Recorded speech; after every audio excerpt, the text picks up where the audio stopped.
right, so with this whole virus thing that's happening, I think it's a good time to get some narrative across. I'm just gonna speak and I'm just gonna talk, and it's for the YouTube archives and the YouTube documents. I'm just gonna say how I feel, and I'm gonna figure it out later with whatever the fuck. But I want you to hear this straight from my mouth because, as we know, motherfuckers be twisting history, and I can't stand what I see on Wikipedia about Generation Y now being linked in with the millennials. So I'm gonna start with that, and I'm just gonna say, look, I ain't no fucking millennial. If you call me a millennial, I'm gonna punch you in your fucking mouth. All right. I don't want nothing to do with that shit. I see what's going on with it. I mean, at least it's better with music than it is in other avenues right now, like pro wrestling and shit like that. But I would say pro wrestling is in much better shape than, let's say, hip hop. But when it comes to music, it seems like a lot of the younger generation is at least able to keep up, so that's good. But yeah, this is the whole purpose of doing this, man, is sitting here and talking this shit out and making sure that it comes out right, because this is how it does come out right. I want to speak a little bit about the Soul Plane days, alright? I'm going to speak about Kevin Mayers not wanting to come to band practice. I'm going to talk about Jimmy Faber with his talents and his the things that hold him back, his talents, his strengths, and his weaknesses. Then we're gonna go right down the line. I'm going to avoid the drummer situation that was once, a Soul Plane issue, because I don't really feel like getting into all that, to be honest with you. I wish we had one drummer the whole time, to be honest, and I don't even know who that drummer would be. So there you go. All right, it's none of you guys. All right, maybe Hilfo. I mean, Hilfo was at least cool to get along with and shit. Jack Donnelly was cool to get along with and shit. Sean Heindel wasn't. So maybe I am gonna get into it. But Sean Heindel was probably the most technical drummer out of the different drummers. And then who else we got? We got Ian EC. So I'm not gonna say nothing about him because I don't really get much props from the high kick crowd. From the high kick crowd. Nah. If high kick wanted to throw Rick Reinhart a bone, they could have. I'm sure they had to with the Splat song. That's probably why they said my name. It's not because they wanted to. So that's how I feel about that. Because I did a lot for them guys and got shit in return. You know what I'm saying? So fuck them. Gonna go right down the list. Kevin Mayers not wanting to come to band practice. And Kevin Mayers holding on a little too long if he didn't want to come to band practice and participate in what we were doing, because we were throwing down some tunes at a time where we were able to pull off what we were trying to pull off, and Kev would be difficult to work with. He would show up late to practices. He would take a while to write words and shit like that, which is funny because I've actually become quite a wordsmith in my day. It's a weird thing how all this shit plays out. And with Kev, it's like I wish Kev the best. And, we're a Havertown Park crew lineage, Haverford High School lineage. And, he went over to Bonner, and all that did was help out everything because we had so many schools in our area where everybody knows everybody, and that was a good thing that Kev did back in the day, Kevin and Dahmer. So it's like there's goods and there's bads and shit like that, and I'm just telling you that straight from the horse's mouth, man, because you're gonna hear people saying shit about me. Most of it's probably not true, but because I'll tell you whatever the fuck I'll tell you. If you want to know something, I'll tell it to you. You know what I'm saying? If you want to know how big my dick is, I'll tell it to you. I don't give a fuck. You know what I'm saying? It depends on a good day. Nah. I'm going to talk a little bit about Jimmy Faber now. Jimmy Faber most talented guitar player in Philly. Yeah, I'd give him it. I'd give him he's the most talented guitar player in Philadelphia.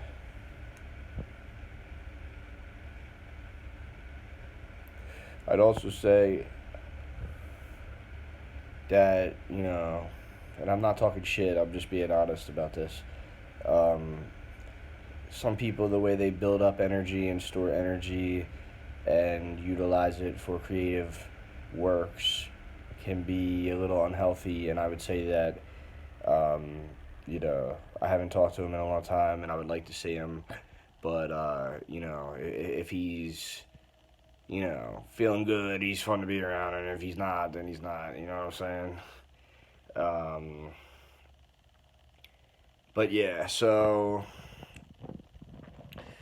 uh, with him, that's still me giving him the benefit of the doubt after he's already kind of, you know, made shit harder in the band situation than it needed to be because we had come up to a certain plateau. We were about to plateau. I saw danger ahead. I tried to shield in a way where I probably wasn't that good with verbal communication at that point because things had gotten real crazy inside the band and outside the band. Um, you know, like a whole bunch of people put all of their ideas into one thing and then split. So, that's kind of like, a lot of people feeding off of one pot or whatever. And look, I'm from the days where you lay out all the fucking weed on the table and you fucking smoke it all. Lay out a fucking half ounce, lay out a fucking ounce down in Alden or whatever. You know what I'm saying? So, how do I say this? The way things have panned out, when you put something down, okay, if I put something down, it's like throwing a little bit of, you know, cement on top of the highway or something like that, because the path's already there before me. You know what I'm saying? So when other people um, go off of that and build other roads or other pathways, when you've put something down, when I say you or something, I'm saying we've all come together and there's a lot of talent there. And I know where the talent comes from. I know what it is because I've followed it my whole life. It's, Havertown Park crew. See, that's the thing. Faber was kind of an outcast back in high school. And Faber, you know, developed or stumbled upon a talent. This was how it all went down.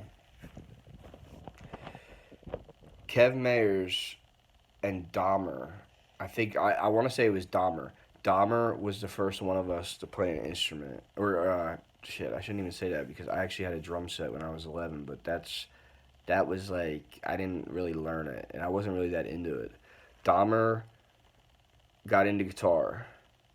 Mayers got into guitar. Faber got into guitar. I got into playing bass because I saw what was happening. I saw, holy shit, something's going on here. This is really cool. And I'm always the kind of dude that wants to be where the party's at. You know what I mean? Still, at 35, I barely even drink, but I would love to go to a kegger in the woods. You know what I'm saying? I like being around places where I could, let loose, be myself. You know what I mean? So I was like, fuck, I'll play some bass. And there's more to that story and everything, too, because, there's always been, a very competitive nature towards the Philadelphia area because it's a sports area. You know what I'm saying? But when I say that, I mean that with like other cats that I'm not bringing up right now.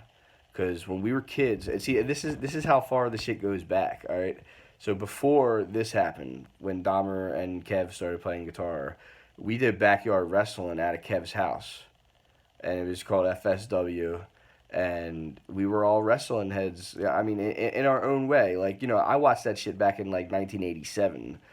Survivor Series 87 was one of my first memories. Dahmer's pretty deep with the wrestling stuff. Like, Dahmer, how do I say this? Me and Dahmer, we fill in different areas when it comes to this wrestling stuff. Like, like I might know this era, he might know this era, and it's like if you put us together, it's a disgusting match of wrestling history or wrestling knowledge. But then Kev Mayers, I don't know what his background was before the Attitude Era, but we were in the Attitude Era doing all that stuff, and he was right on that stuff. You know what I mean?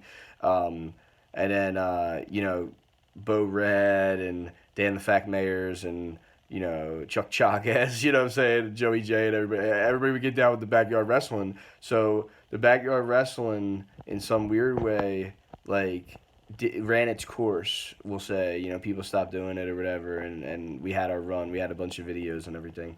But then a new thing came. In this case, it was Pink Floyd and guitar style music, because a lot of us grew up on hip hop. I think Dahmer was the only one that was really Dahmer, and I'll stick with these names so I don't overload you. But Dahmer was more of an alternative rock guy growing up. I was more of a hip hop guy growing up. I don't know what Kev was, but it seemed like he had a lot of alternative rock roots. Faber, picked up the guitar and just fucking went ballistic with it. We were all like so blown away with how good he got and how fast it was.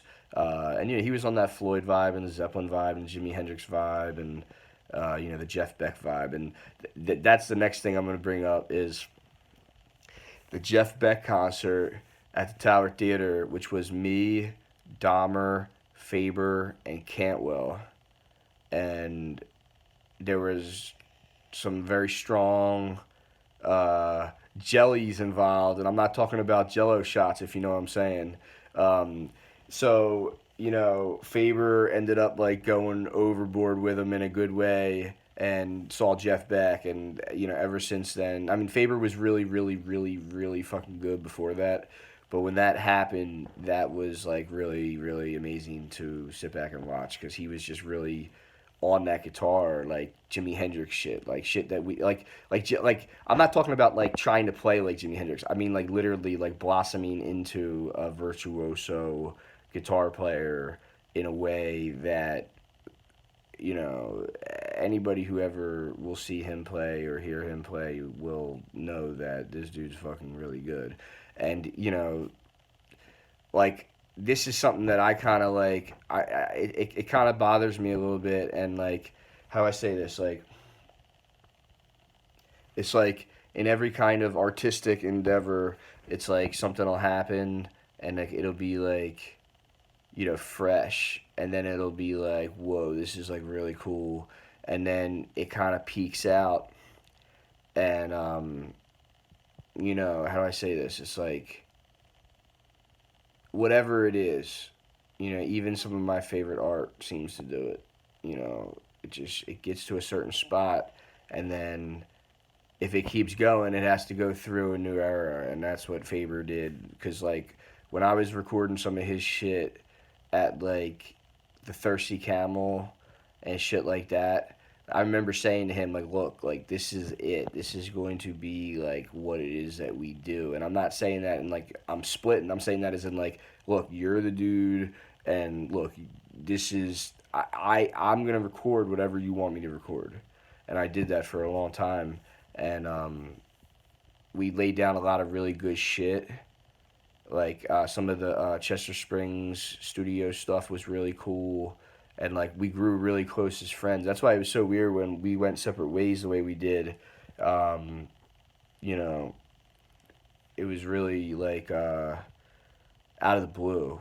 Because we were growing real close musically, like having like a really strong musical bond, and even getting better at playing with each other and shit like that, or even like just like knowing different, like that we could fill in different roles, like there was tracks where he would play guitar, bass, and drum machine, or I would do the drum machine or something like that, and then I would sit back and like hit the record button or something. So I would be like engineering, like, or like I would be like writing like for him, or like DAS.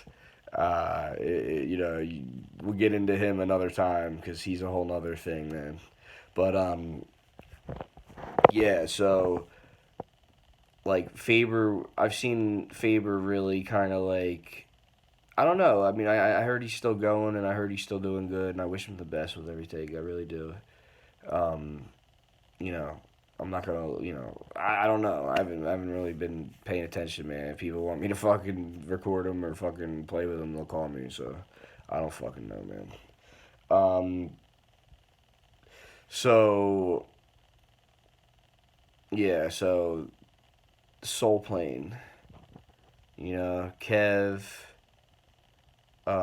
seems to have used a lot of the ideas when it came to booking that I used to use to book for Soul Plane. Like, for an example, I've noticed like where his aim has, kind of went, and some of it has nothing to do with me, but then some of it does. Like, I could tell like just booking at places like oh, what the fuck was that joint? The Mill Creek, or like even like, oh man, there was another one. There was another motherfucking place that I was like, yo, he's just like recycling the same ideas. And I don't know if he does any of the booking or not, but I mean, I was like, yo, these guys are straight up, doing the shit that we did back in '05 or '06 or some shit, with high kick. You know what I'm saying? Um, so just to be clear, I'm gonna repeat what I just said so that for the records, you know what I'm saying? There were certain places that high kick was playing that I could tell was shit that we had done like 10 years before or some shit like that, and that they were using the same playbook. And I don't really have any problem with that, but it's just kind of weird if like some dude like shows up to practice and is like not putting in all of his effort, and like being difficult to work with and shit, or just like, I don't know, maybe just not communicating in a way where like, you know like if he would have been like, yo man, I really don't like what you guys do here, or like, I really like think that like, you know we should be, like I always felt like, you know we put our influences into it, but Kev would want to put certain influences into it, and there was a natural kind of like, I don't know. It's like people have different things that they like to listen to, and that people's dreams are different than what other people's dreams are. I just remember like hearing Faber play guitar, and like I was always the guy like at practice, like like I would have been happy just like doing straight like crazy psychedelic Floydy kind of style original stuff, but doing it in our own way, like like the jam section of Togar. I always thought that like that should have been like what our sound was, but it never really went that direction, and that's okay. Like I know Faber wanted to do, like Faber was writing a lot of the stuff with Soul Plane, so like in the game, um, you know, Rundown Hotties, um, George W. Hill song. um, and like he would come up with the music or something, you know what I mean? And I would just kind of play my part to try and like help out his vision, or like I think on George W. Hill, actually, yeah, I did play on that actually.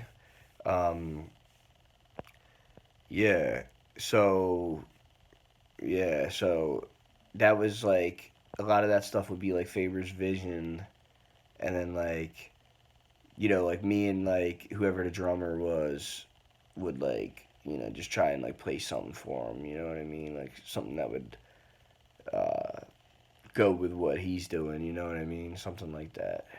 And I remember like him saying, I think like we kind of agreed in Soul Plane at one time that like there wasn't like a whole lot of really great like modern rock bands out at that time, which is actually kind of funny because back then, thinking back now from where we're at now, there was actually a lot of really good rock bands like The Strokes and Audio Slave, and who else? Even the Rolling Stones were touring back then. I remember seeing the Rolling Stones in like '05 with Joey J, and that was like That was right around the time we were doing the Soul Plane thing. And that's the other thing. There was a lot of good concerts coming into Philadelphia from, let's just say, like, oh 02, I'll just, it was kind of like the span of Soul Plane. Soul Plane was 02 to 06. But the thing is, it didn't stop in 06. It went into 07, and it kind of stopped in 07, to be honest. So I'll give it 02 to 07, even though Soul Plane was just 02 to 06. Yeah, so there was a lot of songs made in that time period. Like, I'm gonna just kind of like think back on some songs that really stand out to me, like "Cultural Dilemma," which was a song that Faber came up with riff and the guitar and all that, and we all just really liked that vibe. That it was almost like a Jimmy Page, but in like a fucking grunge way. I don't know. It was really really kind of slick. Um, and that was a song. It was just for a while it was just instrumental, just a jam song. It was cool. I really liked it. It was an attempt at trying to play reggae in a new innovative way, and I still haven't heard anything that really I could compare to it in that sense. So it's kind of cool. It's pretty fucking cool. Yeah, Heindel on drums. I'm gonna go right down the list of songs here. And I will say I like to use that envelope filter on that song, man. It was fun to do that, and I came up with the name Cultural Dilemma. So what else? What other songs from the Soul Plane days? In the Game, Faber came up with funky guitar part. Came up with some of the bass lines too. Like he came up with this riff to play.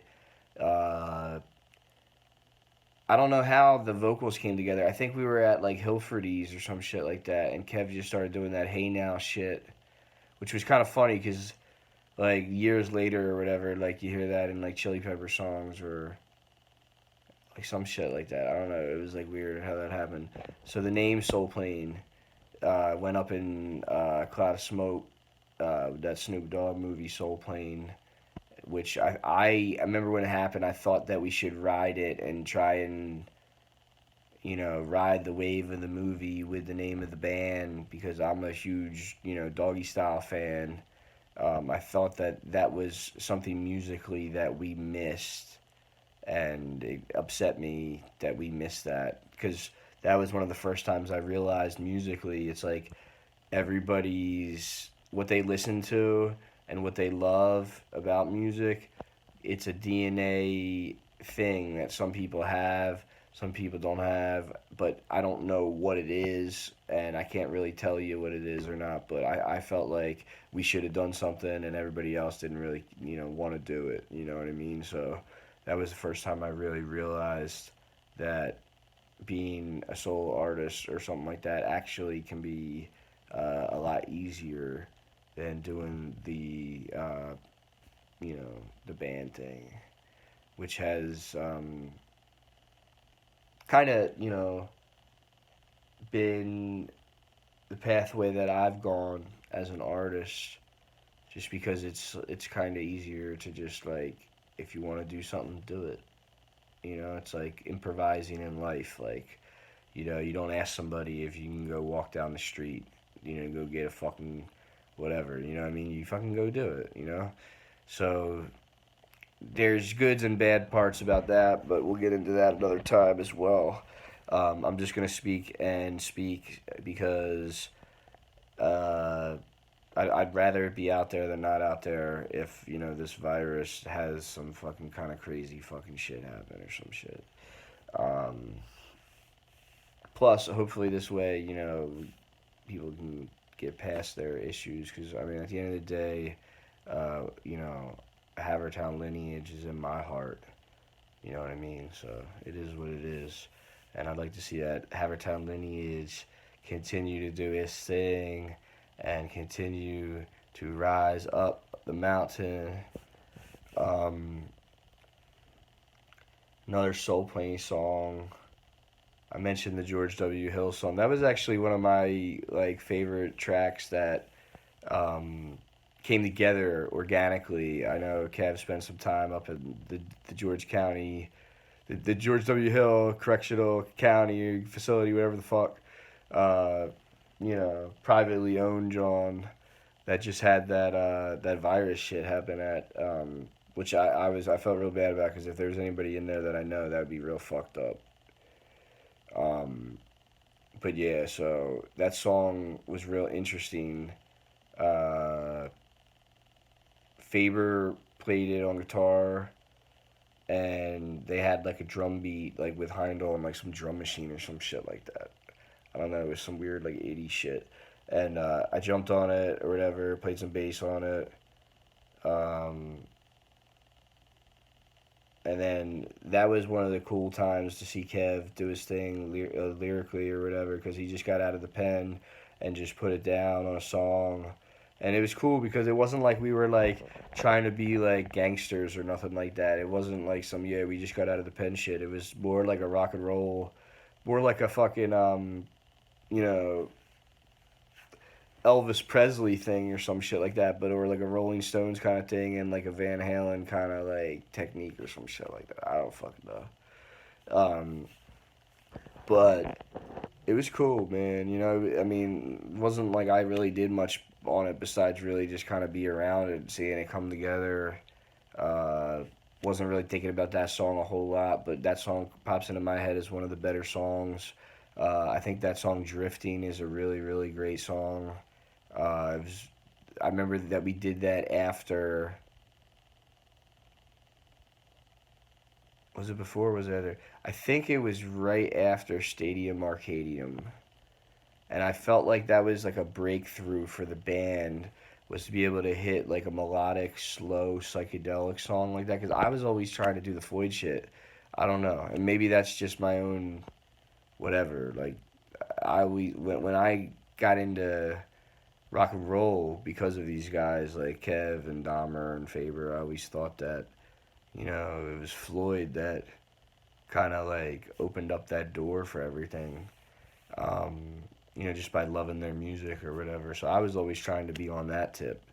I always wanted to fill that void with psychedelia, and why not if you can do it, And we were able to do that kind of style jamming pretty good. What else? Another soul playing song. We'll go with the futuristic jam. I always liked that one. Faber played some crazy guitar. Uh, Me and Heindel were doing this weird like Tower of Power kind of thing. Uh, I had like an instructional video of like Rocco Prestia or whatever. And, like, you know, I think like what it was like, I don't know. I'm kind of giving Faber a lot of props on this, but I'm pretty sure that my memories, the years add up. But I think what happened is I had a Rocco Prestia video and I left it at Faber's house. And I think Faber watched it one day, and I came over and played bass, and I was like, "Holy shit!" He had that technique down. And Faber showed me how to do that, and then we were both kind of like, this helped out for the late night drifters later on, which I'll get into later on. But we figured out how Rocco Prestia was doing his thing, like with the mutes, and then we were instantaneously able to relate it to like how Alan Woody from Government Mule did it in a different way, because we were watching that Government Mule Rising Low DVD around that time, and there was a lot of really cool musical findings that we were all doing together or whatever, and that was like some of the best parts about doing this music stuff, to be honest with you, is when you're around somebody that's really good like Faber, you know what I mean, and you really want to learn, you know what I mean, like I really wanted to learn what to do, like playing bass or whatever, so I would you know study music, like a lot of people, like nowadays when they meet me, they probably think I'm like just like a rap head or some shit. And like it's funny because for 8-9 years I wasn't listening to much rap. That's actually where my starvation and hunger and desire for hip hop actually came back, was hanging out with guys that really didn't like it that much or whatever. Like Kev Mayers liked that shit back in the day, but he had moved on from it a lot around that time. And then with Faber,